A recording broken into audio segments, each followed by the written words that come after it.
பெரிய சந்தோஷம். இன்னைக்கு ஒரு அற்புதமான விஷயத்தை நம்ம தியானிக்க போகிறோம். கர்த்தருடைய ஆவியானவர் நமக்கு உதவி செய்வாராக. நீங்கள் எல்லாரும் உங்களுக்கு முன்னாடி பைபிள் வச்சுருக்கீங்க, நான் பிலீவ் பண்ணுறேன். ரொம்ப நல்ல விஷயம். இது மாதிரி ஸ்டடீஸ்லாம் நம்ம பார்ட்டிசிபேட் பண்ணும்போது நமக்கு முன்னாடி பைபிள், ஒரு நோட் புக், ஒரு பேனா, இதெல்லாம் நம்ம வைத்துக்கொள்வது, ஒரு மணி நேரம் ஒரு முழுமையான ஒரு ஃபோக்கஸ்டாக நம்ம தியானம் பண்ணுறது நமக்கு மிகுந்த ஒரு ஆசீர்வாதத்தை, பிரயோஜனத்தை அது நமக்கு ஏற்படுத்தி கொடுக்கும். சரியா? ரைட். இப்போ நம்ம சில அற்புதமான விஷயங்களை இன்னைக்கு பரிசுத்த ஆவியானவருடைய துணை கொண்டு நம்ம தியானிக்க போகிறோம். கர்த்தர் நம்முடைய மனக்கண்களை திறப்பாராக. இன்னைக்கு நமக்கு வேண்டிய வாக்கு, வார்த்தை, சத்தியத்தை நமக்கு தருவாராக. மெய்யாகவே தேவனுடைய வார்த்தை நம்மை விடுதலையாக்கும். ஆண்டவருடைய வார்த்தை நாம் பல வித்தியாசமான இடத்துலேருந்து நம்ம பார்ட்டிசிபேட் பண்ணுறோம். ஒவ்வொருத்தரும் நம்ம ஒவ்வொரு விதமான சூழலில், ஒவ்வொரு விதமான நிலையில், ஒவ்வொரு விதமான பின்னணியில் நம்ம இருக்கிறோம். நமக்குள் 1000 நிலைப்பாடுகள், வித்தியாசங்கள் இருந்தாலும் நம்மை இணைக்கக்கூடிய ஆவியானவர் ஒருவராகவே இருக்கிறார். அப்போ அவருக்கு தெரியும் பாருங்க, இன்னைக்கு என்ன வெற்றி வேணும், என்ன நிலையில் நீங்கள் இருக்கீங்கன்ற தேவன் அறிவார் பாருங்களேன். இன்னைக்கு அவர் தம்முடைய வார்த்தையினால, சத்தியத்தினால நம்மளை பிளஸ் பண்ணி இன்னைக்கு நம்மளை ஆசீர்வதிக்க போறார். நான் அதை ரொம்ப ஸ்ட்ராங்காக பிலீவ் பண்ணுறேன். மெய்யாகவே இன்னைக்கு மாலையில் இணைக்கப்பட்ட உங்கள் ஒவ்வொருவரையும் ஆண்டவர் அழகாக சந்தித்து அற்புதமாக பிளஸ் பண்ண போகிறார். ஆச்சரியமான விதத்தில் நீங்கள் ஆசீர்வதிக்கப்பட போகிறீங்க, சந்திக்கப்பட போகிறீங்க. இந்த 1 மணி நேரம் தியானம் முடியறதுக்குள்ள ஆண்டவருடைய பேரன்பு அழகாக உங்களை சூழ்ந்து கொள்றத, உங்களை சந்திக்கிறத, ஆவியானவர் உங்களை விடுதலை ஆக்குறத, ஆண்டவருடைய பேரன்பு மகத்துவமான காரியங்களை செய்ய போகிறத நிச்சயமாக நம்ம எல்லாருமே அதை நம்ம பார்ப்போம். அதை நம்ம நிச்சயமாக நம்ம பார்க்க தான் போகிறோம். கர்த்தர் ஆஸ்வதிப்பாராக. இன்னைக்கு முதலாவதாக இன்னைக்கு நான் ஒரு விஷயத்த சொல்ல விரும்புகிறேன். என்னன்னா, முடிஞ்ச நீங்கள் எழுதிக்கோங்க. ஆதியிலே தேவன், ஃபர்ஸ்ட் தேவன், ரெண்டாவது மனுஷனுடைய ஆவின்னு போட்டுக்கலாம், ரெண்டாவது ஆவி, மூணாவது ஆத்துமா, நாலாவது சரீரம். இந்த வரிசைப்பாடு தேவன், ஆவி, ஆத்துமா, சரீரம். இந்த 4 விஷயங்களை நம்ம வரிசைப்படுத்தி இன்னைக்கு அற்புதமான சில சத்தியங்களை நம்ம தியானிக்க போறோம். ஓகேங்களா? நம்ம வாழ்க்கையில் என்னைக்குமே ஃபர்ஸ்ட் இருக்க வேண்டிய ஒரு அற்புதமான உறவு தேவன். ஆகவேதான் வேதம் இப்படி ஆரம்பிக்கிறது. ஆதியிலே தேவன் அப்படின்னு தான் ஆரம்பிக்குது வசனமே, இல்லையா? ஆமா, ஆதியிலே வானம், ஆதியிலே பூமி, ஆதியிலே மண், மரம், செடி, ஆதியிலே இயற்கை, ஆதியிலே வாகனம், ஆதியிலே வேற எதுவுமே இல்லை, தேவன் தான். நமக்கும் நம்ம வாழ்க்கையிலையும் ஆதியிலே, அதாவது பிகினிங், துவக்கத்தில் நமக்கு முன்பதாக தேவன் தான் இருக்க வேணும். நம்ம ஃபர்ஸ்ட் ப்ரையாரிட்டி தேவன், தேவ உறவுக்கு அடுத்த விஷயம். 4வது இடத்துல நம்ம விற்க வேண்டியது தான் என்னன்னு கேட்டீங்கன்னா சரீரம். நம்முடைய பிசிக்கல் பாடி, நம்முடைய மெட்டீரியல் லைஃப், இப்படி நம்ம வரிசைப்படுத்தணும் பாருங்க வாழ்க்கையில். ஓகேங்களா? சரி, இப்போ நடுவில் 2 மேட்ரு இருக்கு, 2 விஷயம் இருக்கு. நடுவில் 2 விஷயம் இருக்கு. என்ன 2 விஷயம் இருக்கு? ஆவி, ஆத்துமா. சூப்பர். இப்போ பாருங்களேன், இந்த ஆவியும் ஆத்துமாவும் தேவனோடு தொடர்பில் இருந்து தேவனை விட்டு அது விலகிவிட்டால் அதன் பெயர் ஆவிக்குரிய மரணம். ஃபர்ஸ்ட் தேவன், அப்புறம் ஆவி, ஆத்துமா. இந்த நம்முடைய ஆவியும் ஆத்துமாவும், ஏன்னா ஆவி ஆத்துமா சரீரத்தை பற்றி உங்களுக்கு ஓரளவுக்கு பேசிக்காக எல்லாமே தெரியும் இல்லையா, அதனால நான் அப்படி ஓரலாக போகிறேன். நம்முடைய ஆவியும் நம்முடைய ஆத்துமாவும் தேவனை பிரதானப்படுத்தி அந்த இணைப்புக்குள்ள இருக்கணும். அந்த இணைப்பு துண்டிக்கப்படும் பொழுது அதன் பெயர் தான் ஆவிக்குரிய மரணம். இப்ப பாருங்க, 4th இடத்துல இருக்கிறது பிசிக்கல் பாடி, சரீரம். இப்ப இந்த ஆவியும் ஆத்துமாவும் சரீரத்தோடு இணைஞ்சிருக்கணும், சரீரத்துக்கு உள்ள இருக்கணும், சரீரத்தோடு கலக்கப்பட்டிருக்கணும், சரீரத்தோடைய அந்த ஒரு கனெக்ஷன் அது இருக்கணும். அந்த சரீர கனெக்ஷன்ல இருந்து ஸ்பிரிட்டும் சோலும், அதாவது ஆவியும் ஆத்துமாவும் அந்த கனெக்ஷன்ல இருந்து வெளியே வந்துடுச்சு, அந்த இணைப்புல இருந்து வெளியே வந்துடுச்சு அப்படின்னா தான் பிசிக்கல் டெத், மாம்ச மரணம் அல்லது சரீர மரணம் இது நடைபெறுகிறது. அப்ப நம்முடைய ஆவியும் ஆத்துமாவும் தேவனுடைய இணைப்பில் இருக்கும் பொழுது அந்த இணைப்பிலிருந்து துண்டித்துக் கொள்ளும் பொழுது ஆவிக்குரிய மரணம் நிகழ்கிறது. ஆவியும் ஆத்துமாவும் சரீர இணைப்பிலிருந்து துண்டித்துக் கொள்ளும் பொழுது சரீர மரணம் நடைபெறுகிறது. அப்போ தேவனுடைய உறவிலிருந்து துண்டிக்கப்படாமல் நம்முடைய ஆவியும் நம்முடைய ஆத்துமாவும் அந்த உறவுல நிலைத்திருக்கும் பொழுது ஆவிக்குரிய ஜீவன் உண்டாகிறது. அப்போ இந்த ஆவியும் ஆத்துமாவும் சரீரத்திலிருந்து துண்டிக்கப்படாமல் சரீரத்தோடு இணைக்கப்பட்டிருக்கும் பொழுது நல்வாழ்வு உண்டாகிறது. இந்த பூமிக்குரிய வாழ்க்கையில சிறந்த ஒரு நல்வாழ்க்கை உண்டாகிறது. ஓகேங்களா?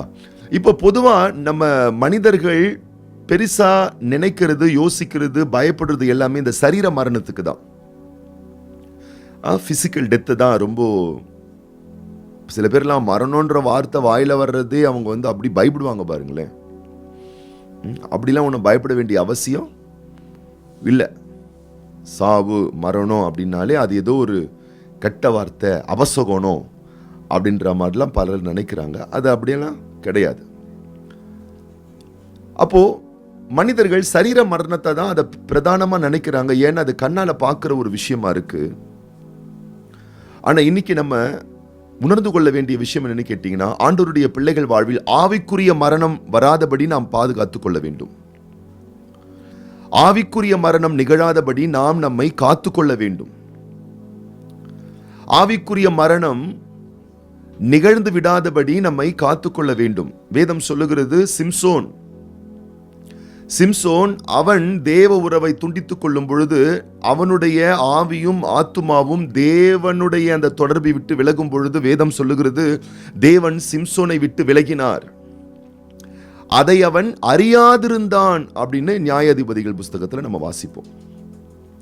அப்போ இந்த பிசிக்கல் டெத், சரீர மரணம் ரொம்ப வெளியரங்கமா தெரிகிற ஒரு விஷயமா இருக்கு. ஆனா ஸ்பிரிச்சுவலா ஆவிக்குரிய மரணம் வெளிப்புறமா அது தெரியறதே இல்லை. அதனாலதான் நீங்க பாத்தீங்கன்னு சொன்னா ஆவிக்குரிய மரணத்தை யாரும் பெருசா நினைக்கிறதும் இல்லை, அதை பத்தி பேசுறதும் இல்லை, அதை யாரும் கவனிக்கிறதும் இல்லை.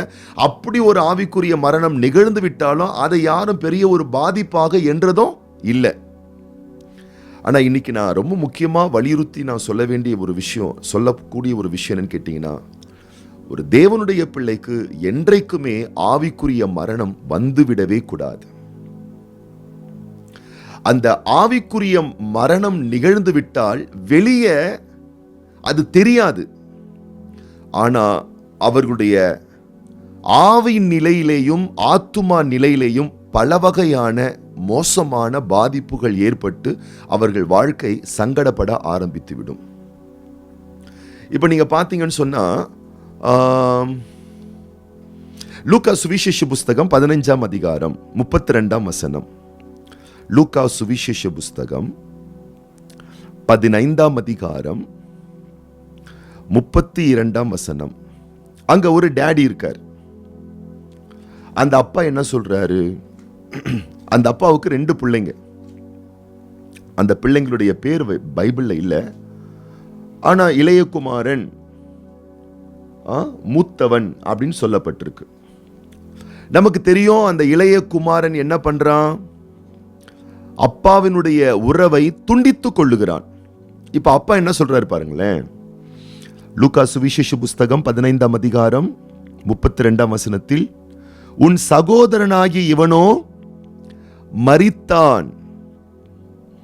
உன் சகோதரனாகிய இவன் என்ன பண்ணா, மரித்தான். லூக்கா 15:32.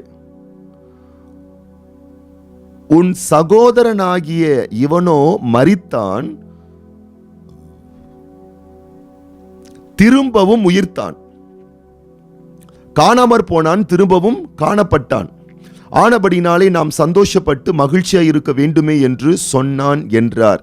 மரித்தான் என்று யூஸ் பண்ணாரே, அவனா உண்மையாவே செத்து போயிட்டானா? அவன் செத்து போல, சரீர மரணம் அவனுக்கு வரல, பிசிக்கல் டெத் அவனுக்கு வரல. என்ன மரணம் வந்தது? உறவு மரணம் அவனுக்கு ஏற்பட்டது. என்ன மரணம் ஏற்பட்டது? உறவு. அப்பாவோடு அவனுக்கு இருந்த உறவு மரித்து போனது. அப்பாவோடு அவனுக்கு இருந்ததான ஐக்கியம் செத்து போனது. அப்பாவோடு அவனுக்கு இருந்ததான அந்த அன்பு, அந்த அந்யோன்யம், அந்த ஐக்கியம் என்னவானது? பிளவுபட்டது. அப்ப அதை தான் பைபிள் எப்படி சொல்லுது பாத்தீங்கன்னா, மரணம் என்று வலியுறுத்துகிறது. அப்ப இந்த ஸ்பிரிச்சுவல் டெத் பாத்தீங்கன்னு சொன்னா, தெய்வத்துக்கும் நமக்கும் இருக்கக்கூடிய ஒரு அற்புதமான ஐக்கியத்தை அது உடைத்து விடுகிறது, சீர்குலைத்து விடுகிறது. அப்ப தேவனுடைய பிள்ளைகள் இந்த உலக வாழ்க்கையில நாம் வரிசைப்படுத்தி வச்சிருக்கிறோம் பாருங்க. தேவனை பிரதானப்படுத்தி நம்முடைய ஆவி, நம்முடைய ஆத்துமா அந்த தொடர்பில் இருக்கும் பொழுது, நான் சொல்றேன் பாருங்க, உங்க பிசிக்கல் பாடி கூட ரொம்ப ஹெல்த்தியா இருக்கும். உங்க பிசிக்கல் சரீர வாழ்க்கை கூட ரொம்ப ஆசீர்வாதமா இருக்கும். ஏன்னா இந்த ஆவியும் இந்த ஆத்துமாவும் தேவனோடு உள்ள அந்த உறவு தொடர்புல ரொம்ப ஸ்ட்ராங்கா இருக்கிறதுனால, அந்த ஜீவன் ஆவிக்குள் பாய்ந்து ஆத்துமாவுக்குள் பாய்ந்து சரீரத்திலே மேனிஃபெஸ்டேஷன் ஆக ஆரம்பிச்சிடும். இப்ப மோசே பாத்தீங்கன்னு சொன்னா 40 நாட்கள் மலை மேல் ஏறி ஜெபம் பண்றார், தியானம் பண்றார், தேவனோடு பேசுறார். இப்போ மோசேயினுடைய ஸ்பிரிட், ஆவி, மோசேயினுடைய சோல், ஆன்மா, ஆத்துமா தேவனுடைய தொடர்பிலே இருக்கு. ஓகேங்களா? நல்லா ப்ரேயர் பண்றாரு, ஆண்டவருடைய சத்தத்தை கேட்கிறாரு, பிரமாணங்களை கேட்கிறாரு, ஆண்டவர் பிரமாணங்களை பேசுறாரு.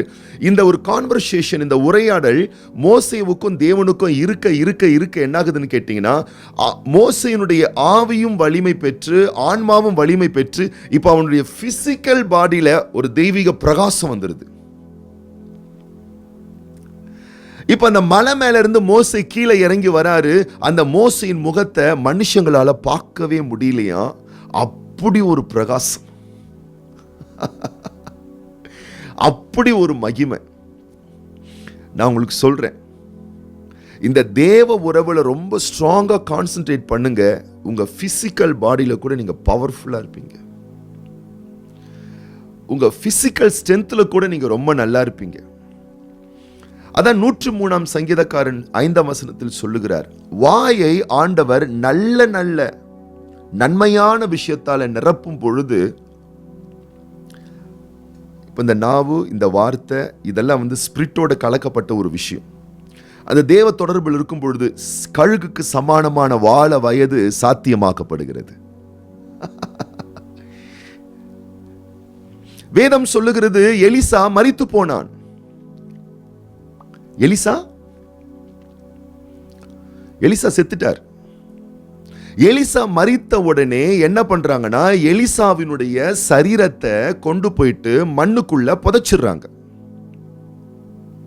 இந்த எலிசாவினுடைய வாழ்நாட்காலத்துல அவன் முழுக்க முழுக்க முழுக்க முழுக்க தீர்க்கதரிசியாக இருந்து அவன் ஆவி, அவன் ஆத்துமா, அவன் சரீரம், அவன் ஆவி, அவன் ஆத்துமா, அவன் சரீரம், அவன் ஆவி, அவன் ஆத்துமா, சரீரம் ஆண்டவரோடு இணைந்து இணைந்து இணைந்து ஒன்னா டிராவல் பண்ணி அவன் வாழ்க்கை அற்புதத்தின் வாழ்க்கை.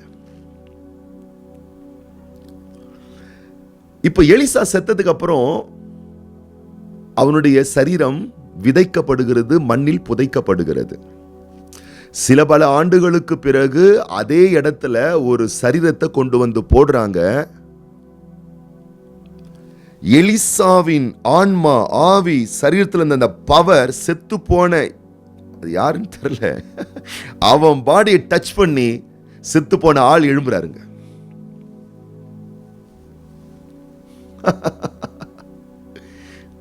செத்து போன ஆள் எழும்புறார்.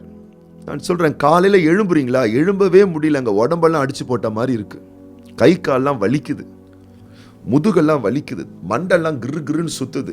நான் சொல்றேன், ஸ்ட்ராங்கா அந்நிய பாஷை பேசுங்க, ஸ்ட்ராங்கா அந்நிய பாஷை பேசுங்க. ஷரலபஹதரனம ஷதரலபகதுரனம. உங்க ஸ்பிரிட்டும் உங்க சோலும் தேவனுடைய அந்த ஸ்ட்ராங்கான கனெக்ஷனுக்குள்ள போன உடனே அந்த இணைப்பின் மூலம் வரக்கூடிய இந்த ஜீவன் உங்க பாடியில மேனிஃபெஸ்டேஷன் வெளிப்பட ஆரம்பிச்சிடும்.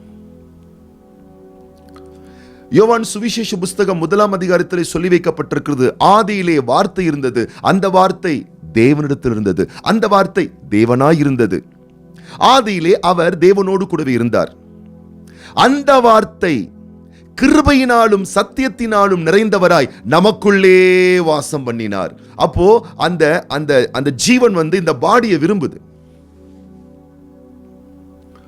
பலவீனமா ஃபீல் பண்றீங்களா? சோர்வா ஃபீல் பண்றீங்களா? களைப்பா ஃபீல் பண்றீங்களா? அப்படி பண்ணுது, இப்படி பண்ணுது. தேவ ஆவிக்குரிய ஜீவனை அதிகமா வாஞ்சிங்க, அதிகமா ஃபோக்கஸ் பண்ணுங்க. ஆவிக்குரிய வல்லமை உங்கள் வெளிப்புற வாழ்க்கையில அது வெளியரங்கமாகும், மேனிஃபெஸ்டேஷன் ஆகும். விடுதலையும் வெற்றியும் உங்கள் வாழ்க்கையில் அது அற்புதமான விதத்தில் அது உண்டு பண்ணும். இப்போ ஆதாம் என்ன செய்கிறார்? ஆதாம் கிட்ட ஆண்டவர் சொல்றார், ஆதாம் கிட்ட என்ன சொல்றார்? நீ என்ன பண்ணு, நன்மை தீமை அறியத்தக்க விருட்சத்தின் கனியை புசிக்காத. நீ புசித்தால் என்னவாவாய்? சாகவே சாவாய் அப்படின்னு, சாகவே சாவாயின்னு ஒரு சாபமா சொல்றாரா அல்லது தண்டனையா சொல்றாரா இல்ல அன்பா சொல்றாரா? இதுதான் முக்கியம்.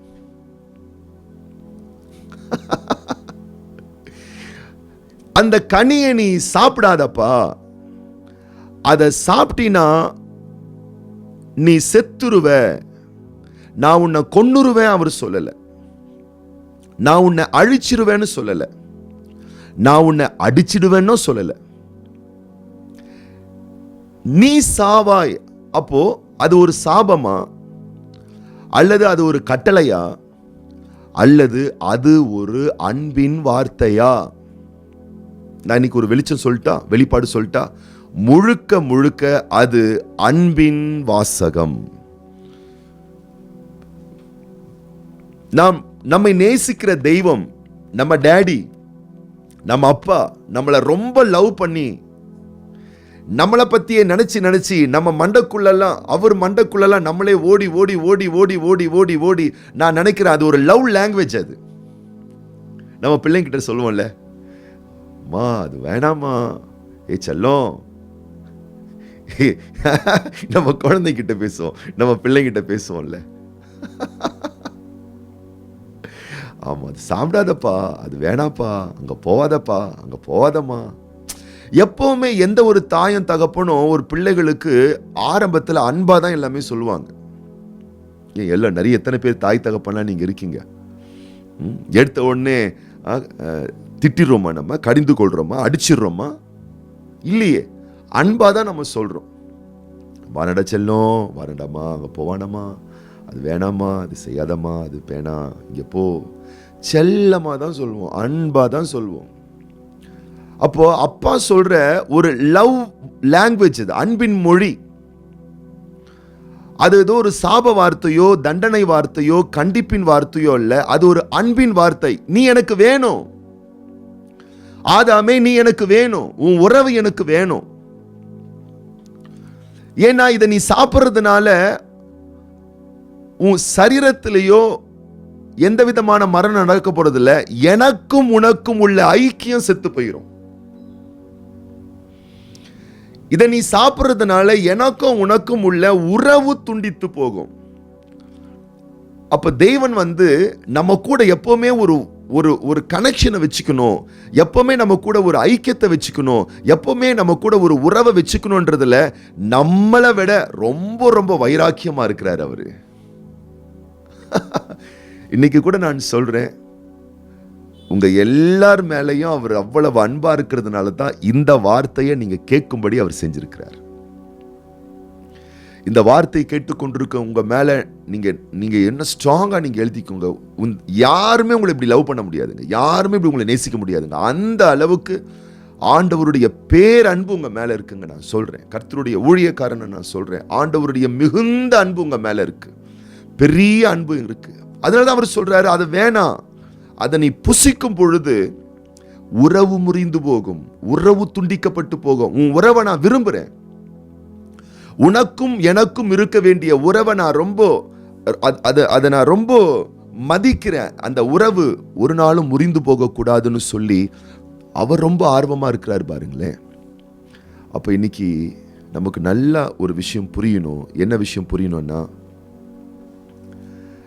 நான் அவரோடு கூடவே இருக்க வேண்டும் என்ற ஒரு விஷயத்துல அவரோடு நான் பேசணும், அவரை நான் தொழுது கொள்ளணும், நான் அவரை கனப்படுத்தணும், நான் அவரை மகிமைப்படுத்தணுன்ற விஷயத்துல அவர் ஏன் ரொம்ப ஆர்வமா இருக்கிறாருன்னு கேட்டீங்கன்னா, அது அவருக்கு அவ்வளவு பிடிச்சிருக்கு. ஏன்னா நம்மள அவருக்கு அவ்வளவு பிடிச்சிருக்கு. அப்போ நான் சொல்றேன், யார் உங்களை நேசிக்கிறாங்க நேசிக்கல, யார் உங்களுக்கு உதவுறாங்க உதவல, யார் உங்களை தாங்குறாங்க தாங்கல, இந்த இடத்துக்கெல்லாம் போய் உங்களை வருத்தப்படுத்திக்காதீங்க. யார் உங்களை தாங்குறாங்களோ தாங்கலையோ, யார் உங்களுக்கு ஆதரிக்கிறாங்களோ இல்லையோ, நான் சொல்றேன், படைத்த தெய்வமே உங்க மேல மிகுந்த பாசமா இருக்கிறார். படைத்த தெய்வமே உங்க பட்சத்துல இருக்கிறார். அவர் சொல்ற, நான் உன்னை எப்படி கைவிடுவேன், உன்னை என்னால எப்படி கைவிட முடியும், உன் மதில்கள் நீ எப்பொழுதுமே எனக்கு முன்னாடி தான் நீ இருக்கிறேன்னு சொல்லி நம்ம மேல மிகுந்த பாசத்தை வச்சிருக்கக்கூடிய பாசக்கார அப்பா. சொல்லுங்க பார்க்கலாம், ஏன் அப்பா பாசக்கார அப்பா. உங்க அப்பா பாசக்கார அப்பா. எங்க வச்சிருக்கிறாரு? உங்க மேல அந்த பாசத்தை வச்சிருக்கிறாரு. உன்னை தொடுறவன் என் கண்மணியை தொடுற மாதிரி யாராச்சும் இந்த உலகத்துல உங்களை பார்த்து ஒரு நபர் சொல்லியிருக்காங்களா? சொல்ல முடியுமா? சொல்லவும் முடியாது. அப்படி சொன்னாலும் அதுல அவங்களால உண்மையா இருக்க முடியாது. இவரு சொல்லுவார், என் கண் இமைக்குள்ள வச்சு நான் உன்னை பொத்தி பொத்தி காப்பாத்துவேன், உன்னை நான் பாதுகாத்துப்பேன், உன்னை நான் ஆசீர்வதிப்பேன், ஏன்னா நீ எனக்கு அவ்வளவு முக்கியம். அப்ப நம்முடைய ஆன்மா, நம்முடைய ஆவி எப்பொழுதும் தேவ தொடர்பில் இருக்க இருக்க நம்முடைய ஸ்பிரிச்சுவல் ஆவிக்குரிய நிலையில நம்ம மறித்தே போக மாட்டோம், செத்து போகவே மாட்டோம். அந்த கனெக்ஷன் ரொம்ப ரொம்ப நல்லா இருக்கும் பாருங்களேன், ரொம்ப நல்லா இருக்கும். இப்ப பாருங்க என்ன நடக்குது வேத புஸ்தகத்துல. ஆண்டவர் பாத்தீங்கன்னு சொன்னா ஆதாம் கிட்ட தான் சொல்றார் இல்லையா? ஆதியாகமத்தின் புஸ்தகம்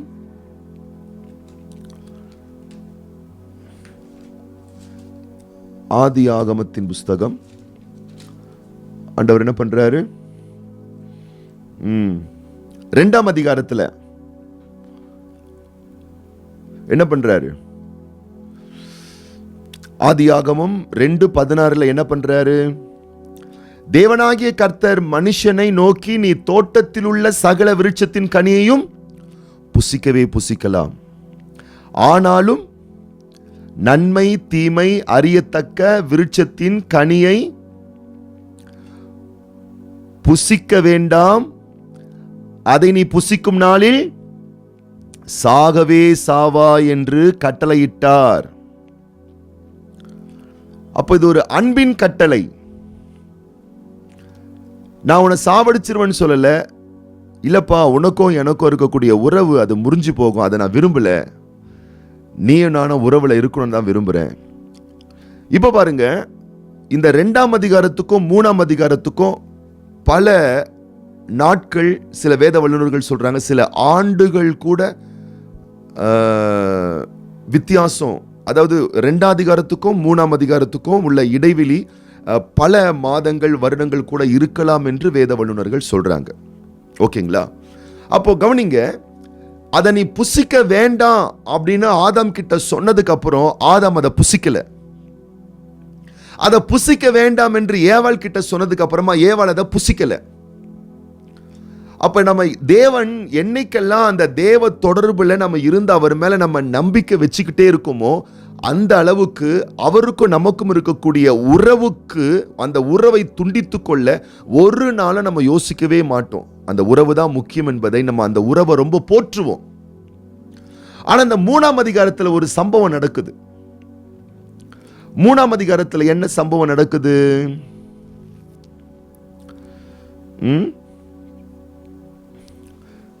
ஆதியாகமத்தின் புஸ்தகம்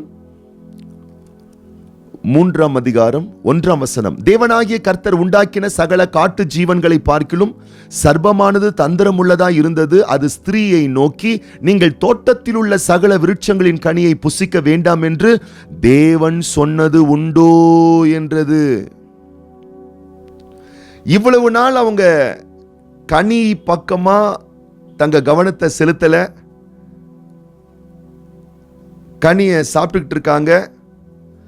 அந்த கனியில அவங்களுடைய ஒவ்வொரு நாளும் அவங்க நீங்க பார்த்தீங்கன்னு சொன்னா கனி மேல ரொம்ப அந்த கனியை வந்து அதை கவனிக்கிறதோ, அந்த கனியின் மேல ஆர்வமா இருக்கிறதோ அப்படிலாம் அவங்க இல்லவே இல்லை. பாருங்களேன், அந்த கனியை வந்து ஆண்டவர் புசிக்க வேண்டாம் அப்படின்னு சொன்னதுக்கு அப்புறமா அவங்க என்ன பண்ணல, அந்த கனியின் பக்கமாவே அவங்க போல. அப்போ ஆண்டவர் வந்து அந்த கனியை புசிக்க வேண்டாம் அப்படின்னு சொன்னதுக்கு அப்புறமா என்னாச்சுன்னு பார்த்தீங்கன்னு சொன்னா, அவங்க அந்த கனியை பக்கமாக கவனத்தை செலுத்தவே இல்லை. ஆதாமும் சரி ஏவாளும் சரி அந்த பக்கமாக போகலை, அதை பெரிதுபடுத்தலை, அதை ஃபோக்கஸ் வைக்கலை. அவங்க பாட்டுட்டு பண்படுத்துறது, பயன்படுத்துறது, அவங்களுக்கு கொடுக்கப்பட்ட சில பணிகள், கடமைகள், அதை பாட்டுட்டு அவங்க நிறைவேற்றிக்கிட்டு தான் உண்டு வேலை உண்டுன்னு இருந்துக்கிட்டே தான் இருக்கிறாங்க. இன்றைக்கி கூட நான் சொல்கிறேன் பாருங்களேன், இன்றைக்கி கூட நம்ம ஆவிக்குரிய வாழ்க்கையில், விசுவாச ஜீவியத்தில் நாம் உண்டு, நம்ம வேலை உண்டுன்னு நம்ம பாட்டுன்னு தான் நம்ம இருக்கோம். அல்லேலூயா. நம்ம வந்து பார்த்தீங்கன்னு சொன்னால் நம்ம எந்த பேங்க்கில் போய் கொள்ளடிக்கிறது இல்லை, ஆமாம், யாருக்கு விரோதமாக நம்ம கலகம் பண்ணுறது இல்லை, யாரு கூடிய நம்ம கெடுக்கிறதும் இல்லை, யாரை பற்றி நம்ம தப்பாகவும் பேசுறது இல்லை. ஏன்னா நம்ம வேலையே ரொம்ப பெரிய வேலையாக இருக்குது பாருங்களேன். நம்ம வீட்டில் சமைக்கிறதும், நம்ம பிள்ளைங்களை பாதுகாத்துக்கிறதும், சம்பாத்தியம் பண்ணுறதும், வீட்டை சுத்தம் பண்ணுறதும், வேலைக்கு போகிறதும், ஊழியம் பண்ணுறதும் 24 hours நமக்கு பத்தல பாருங்களேன். நமக்கு இருக்கக்கூடிய சவால்களே பெரிய சவால்கள். ஆமாம், அதை ஒவ்வொரு நாளும் நம்ம செஞ்சுக்கிட்டு இருக்கிறதே நமக்கு போதுமான ஒரு விஷயமா இருக்குது. ஆனால் நம்ம என்ன கவனிக்கணும்னு கேட்டிங்கன்னா, நம் குடும்பம், நம்முடைய வேலை, நம்முடைய பொருளாதாரம், நம்ம ஃபோக்கஸ் பண்ண வேண்டிய விஷயம்னு சொல்லி சில விஷயங்களாக இருக்கும் பாருங்களேன். அதில் நம்ம கவனம் செலுத்தி நம்ம போயிட்டே இருக்கும் பொழுது நம்ம ரொம்ப கவனமாக இருக்கக்கூடிய விஷயம் என்னன்னு கேட்டிங்கன்னா, சர்ப்பத்தை போல சில விஷயங்களை கக்கக்கூடிய, தேவ உறவிலிருந்து நம்மை பறிக்கக்கூடிய சில விஷயங்களுக்கு நாம் எப்போவுமே கவனமுள்ள ஒரு பிள்ளைகளாக நாம் இருந்து கொண்டே தான் இருக்க வேணும். அந்த ஒரு விழிப்புணர்வு நமக்கு இருந்துகிட்டே தான் இருக்கணும். நம்ம வந்து அதான் ஆண்டவராகிய இயேசு கிறிஸ்து இந்த உலகத்தில் இருக்கும் பொழுது அவர் சொன்ன ஒரு வார்த்தை, அவர் சொன்ன ஒரு அற்புதமான ஒரு விஷயம் என்னன்னு பார்த்தீங்கன்னா, புறாக்களை போல கபடற்றவர்களாக இருங்கள். புறாக்களை போல எப்படி இருங்க? ஆமாம், நம்ம யாருக்கும் கேடு செய்ய வேணாம், கெடுதி செய்ய வேணாம், கபடே இல்லாமல் நம்ம வாழ்ந்துருவோம். ஆனால் அதே நேரத்தில் சர்ப்பத்தை போல வினா உள்ளவர்களாக இருங்க, கொஞ்சம் ஷார்ப்பாக இருங்கன்னு ஆண்டவர் சொல்கிறார். அல்லேலூயா. ஆமாம், கொஞ்சம் ஷார்ப்பாக இருங்க, கொஞ்சம் கவனமாக இருங்க, கொஞ்சம் எல்லா விஷயத்துலேயும் நீங்கள் வந்து கொஞ்சம் கவனம் செலுத்தி நீங்கள் ஜீவனம் பண்ணுங்க அப்படின்னு சொல்கிறார் பாருங்க. இவங்களுக்கு என்ன இங்கே பிரச்சனை அப்படின்னு பார்த்தீங்கன்னா, ஆதாமுக்கும் ஏவாளுக்கும் என்ன பிரச்சனைன்னு பார்த்தீங்கன்னா, தான் யாருன்னே முதல்ல அவங்களுக்கு பெருசாக தெரியல, ரெண்டாவது தன்னை படைத்த தேவனை பற்றியும் அவங்களுக்கு பெருசாக தெரியல. இங்கே தான் எல்லா பிரச்சனையும் துவங்குது. 2 விஷயம் முடிஞ்சா எழுதிக்கோங்க. இந்த ஆதாம் ஏவாளுடைய வீழ்கைக்கு முதல் காரணம், மூல காரணம் என்னன்னு கேட்டீங்கன்னா, தான் யாரு, தான் எப்படிப்பட்ட நபர் அப்படின்னு சொல்லி தான் யாருன்னு அவங்களுக்கு தெரியல ஃபர்ஸ்ட். 2வதுன்னு பார்த்தீங்கன்னா, தன்னை அழைச்ச தேவன், தன்னை படைச்ச தேவன், தன்னை முன்குறிச்ச தேவன் யாருன்னு அவங்களுக்கு